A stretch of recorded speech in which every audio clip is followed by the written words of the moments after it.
ಆತ್ಮೀಯ ಬಂಧುಗಳೇ, ಭಗವಂತನ ನುಡಿಗಳು ಇವತ್ತು ಯಾವ ವಿಷಯದ ಬಗ್ಗೆ ಹೇಳ್ತಾನೆ ಅಂತ ತಿಳ್ಕೊಳ್ಳೋಣ. ಜೀವನದಲ್ಲಿ ಪ್ರತಿ ಕ್ಷಣ ಕೂಡ ನಿರ್ಣಯದ ಕ್ಷಣಗಳಾಗಿರುತ್ತೆ. ಅಂದರೆ ನಮ್ಮ ಜೀವನದಲ್ಲಿ ಒಂದೊಂದು ಕ್ಷಣ ಕೂಡ ನಿರ್ಣಯದ ಕ್ಷಣ. ನಾವು ಏನಾದರೂ ಒಂದು ಡಿಸಿಷನ್ ತಗೋಬೇಕಾಗತ್ತೆ. ಪ್ರತಿ ಹೆಜ್ಜೆಯಲ್ಲೂ ಕೂಡ ಮುಂದಿನ ಹೆಜ್ಜೆ ಬಗ್ಗೆ ನಿರ್ಣಯವನ್ನು ತಗೊಳ್ಬೇಕಾಗತ್ತೆ. ಇದನ್ನು ಮಾಡಿದ್ರೆ ನೆಕ್ಸ್ಟ್ ಏನಾಗುತ್ತೆ ಅಂತಂದ್ಬಿಟ್ಟು ಯೋಚನೆ ಮಾಡಿ ನಾವು ನಿರ್ಧಾರಗಳನ್ನು ತಗೊಳ್ಬೇಕಾಗತ್ತೆ. ಮತ್ತು ಆ ನಿರ್ಧಾರ ಅನ್ನೋದು ತನ್ನ ಪ್ರಭಾವವನ್ನು ಕೂಡ ಬಿಟ್ಟು ಹೋಗುತ್ತೆ.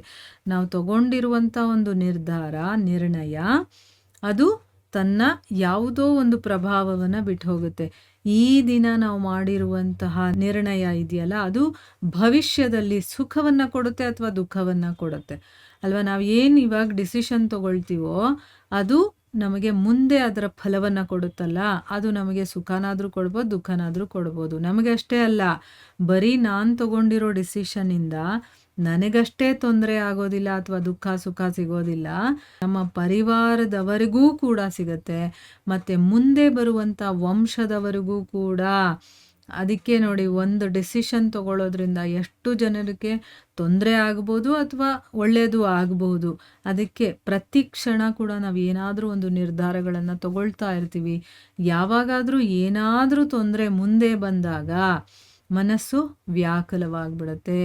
ಅನಿಶ್ಚಯದಿಂದ, ಅಂದರೆ ಏನು ನಿರ್ಧಾರ ಮಾಡಬೇಕು ಅನ್ನೋದೇ ಗೊತ್ತಾಗಲ್ಲ, ಆ ರೀತಿ ಆಗೋಗ್ಬಿಡುತ್ತೆ. ನಿರ್ಧಾರ ಮಾಡುವಂಥ ಆ ಕ್ಷಣನೇ ಯುದ್ಧದ ಥರ ಆಗಿಬಿಡುತ್ತೆ. ಮತ್ತು ಮನಸ್ಸೇ ಯುದ್ಧ ಭೂಮಿ ಆಗಿಬಿಡುತ್ತೆ. ಈ ರೀತಿಯ ಒಂದು ಘಟನೆ ನಮ್ಮ ಜೀವನದಲ್ಲಿ ನಡೆದಿರುತ್ತಲ್ವಾ. ನಾವೇನಾದರೂ ಒಂದು ನಿರ್ಧಾರ ತಗೋಬೇಕು ಅಂತಂದಾಗ ನಮ್ಮ ಮನಸ್ಸು ವ್ಯಾಕುಲವಾಗುತ್ತೆ. ಏನು ಮಾಡಬೇಕು ಅಂತ ಗೊತ್ತಾಗೋದಿಲ್ಲ. ನಮಗೆ ಆ ಕ್ಷಣನೇ ಯುದ್ಧ ಅನಿಸ್ಬಿಡುತ್ತೆ. ನಮ್ಮ ಮನಸ್ಸೇ ಯುದ್ಧ ಭೂಮಿ, ಅದ್ರ ಒಳಗಡೆ ಇದೆಲ್ಲ ಆಗ್ತಾ ಇರುತ್ತೆ ಅಲ್ವಾ. ಹೆಚ್ಚಾಗಿ ನಾವು ನಿರ್ಧಾರಗಳನ್ನು ದ್ವಂದ್ವ ತೊಂದರೆಗಳನ್ನು ದೂರ ಮಾಡ್ಕೊಳ್ಳೋದಕ್ಕಲ್ಲ, ಕೇವಲ ಮನಸ್ಸನ್ನು ಶಾಂತಗೊಳಿಸೋದಕ್ಕೆ ತಗೊಳ್ತೀವಿ. ಇದು ತುಂಬ ಇಂಪಾರ್ಟೆಂಟ್ ನೋಡಿ. ಇವಾಗ ನನಗೇನು ತೊಂದರೆ ಬಂದಿದೆಯೋ ಅದನ್ನು ದೂರ ಮಾಡ್ಕೊಳ್ಳೋದಕ್ಕೆ ನಾವು ನಿರ್ಧಾರ ತಗೊಳ್ಳೋದಿಲ್ಲ. ನನ್ನ ಮನಸ್ಸು ಶಾಂತವಾಗಬೇಕು, ನನಗೆ ಹಿಂಗೆ ಮಾಡಿದ್ರೆ ನನ್ನ ಮನಸ್ಸಿಗೆ ನೆಮ್ಮದಿಯಪ್ಪ, ಅದಕ್ಕೆ ನಾನು ಆ ರೀತಿ ಮಾಡಿದೆ ಅಂತ ಹೇಳ್ತೀವಿ ಹೊರತು ಅಲ್ಲಿ ಏನು ಪ್ರಾಬ್ಲಮ್ ಬಂದಿದೆ ಅದಕ್ಕೆ ಸೊಲ್ಯೂಷನ್ ಹುಡ್ಕಲ್ಲ. ಅದು ನನ್ನ ಮನಸ್ಸಿಗೆ ಒಪ್ಪೋ ಆಗಿರ್ಬೇಕು, ನನ್ನ ಮನಸ್ಸು ಶಾಂತವಾಗಬೇಕು, ಆ ರೀತಿಯ ನಿರ್ಧಾರವನ್ನು ತಗೊಳ್ತೀವಿ. ಅದು ತುಂಬ ತಪ್ಪಲ್ವಾ. ಆದರೆ ಯಾರಾದರೂ ಓಡ್ತಾ ಊಟ ಮಾಡೋದಕ್ಕೆ ಸಾಧ್ಯನಾ? ಇಲ್ಲ. ಹಾಗಾದರೆ ಯುದ್ಧದಿಂದ ಹೋರಾಡ್ತಾ ಇರುವಂಥ ಮನಸ್ಸಿದೆಯಲ್ಲ, ಅದು ಒಳ್ಳೆಯ ನಿರ್ಧಾರವನ್ನು ತಗೊಳ್ಳೋದಕ್ಕೆ ಸಾಧ್ಯನಾ?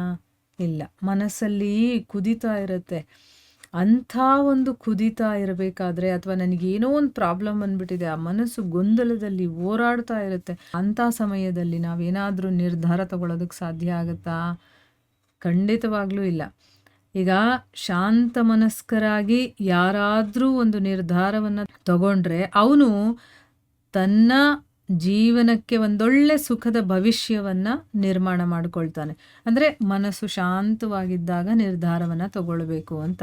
ಆದರೆ ತನ್ನ ಮನಸ್ಸನ್ನು ಶಾಂತಗೊಳಿಸ್ಕೊಳ್ಬೇಕು ಅಂತಲೇ ಯಾರಾದರೂ ನಿರ್ಧಾರ ತಗೊಂಡ್ರೆ ಆ ವ್ಯಕ್ತಿ ಭವಿಷ್ಯದಲ್ಲಿ ಮುಳ್ಳಿನಿಂದ ತುಂಬಿರುವಂತಹ ವೃಕ್ಷವನ್ನೇ ನೆಡ್ತಾ ಇದ್ದಾನೆ ಅಂತ ಅರ್ಥ ಮಾಡ್ಕೋಬೇಕು.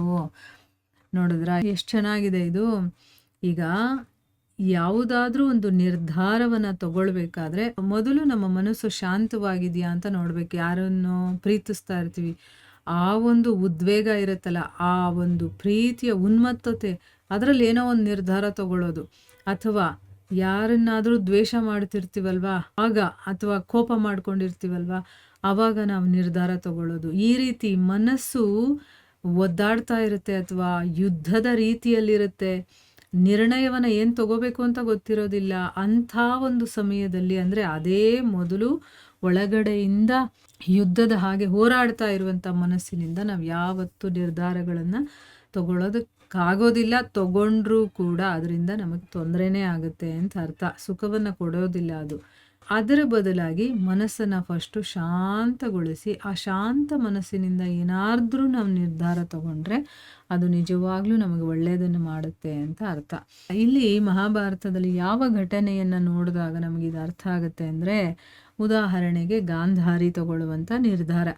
ಏನು ಅವಳು ನಿರ್ಧಾರ ತಗೊಳ್ತಾಳೆ? ತಾನು ಮದುವೆ ಆಗುವಂಥ ಹುಡುಗನಿಗೆ ಕಣ್ಣೇ ಕಾಣಿಸೋದಿಲ್ಲ, ಅವನು ನೋಡದೇ ಇರೋದನ್ನ ನಾನು ಯಾಕೆ ನೋಡಬೇಕು, ಅಂದರೆ ನನ್ನ ಗಂಡನಿಗೆ ಇಲ್ಲದೆ ಇರುವಂಥ ಸುಖ ನನಗೆ ಯಾಕೆ ಅಂತ, ಅವನಿಗಿಲ್ಲದಂಥ ಸುಖ ನಾನು ಹೇಗೆ ಅನುಭವಿಸ್ಲಿ, ಈ ರೀತಿ ಏನೇನೋ ಯೋಚನೆ ಮಾಡಿ ಅವಳು ಬರೀ ಅವಳು ತನ್ನ ಗಂಡನ ಬಗ್ಗೆ ಮತ್ತು ತನ್ನ ಬಗ್ಗೆ ಅಷ್ಟೇ ಯೋಚನೆ ಮಾಡ್ತಾ ಇದ್ದಾಳೆ.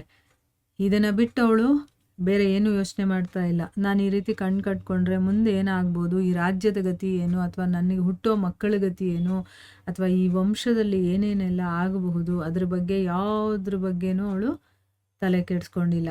ಏನು ಮಾಡಿದ್ಲು? ತನ್ನ ಕಣ್ಣಿಗೆ ಬಟ್ಟೆ ಕಟ್ಕೊಂಡ್ಬಿಟ್ಲು. ನನ್ನ ಗಂಡನಿಗೆ ಇಲ್ಲದೆ ಇರುವಂಥ ಸುಖ ನನಗೂ ಬೇಡ ಅಂತ ಯೋಚನೆ ಮಾಡಿ ಅವಳು ತನ್ನ ಮತ್ತು ತನ್ನ ಗಂಡನ ಬಗ್ಗೆ ಯೋಚಿಸಿ ಅವಳು ಆ ರೀತಿ ನಿರ್ಧಾರ ತಗೊಳ್ತಾಳೆ. ಬೇರೆ ರೀತಿಯೂ ಅವಳು ಯೋಚನೆ ಮಾಡ್ಬೋದಾಗಿತ್ತು. ತನ್ನ ಗಂಡನಿಗೆ ಕಣ್ಣಾಗಿ ಅವಳು ನಿಂತ್ಕೊಳ್ಬೋದಾಗಿತ್ತು ಅಲ್ವಾ? ಆ ರೀತಿಯೂ ಒಂದು ಯೋಚನೆ ಮಾಡಿ ಅವಳು ಬೇರೆ ಥರ ನಿರ್ಧಾರವನ್ನು ತಗೊಳ್ಬೋದಾಗಿತ್ತು.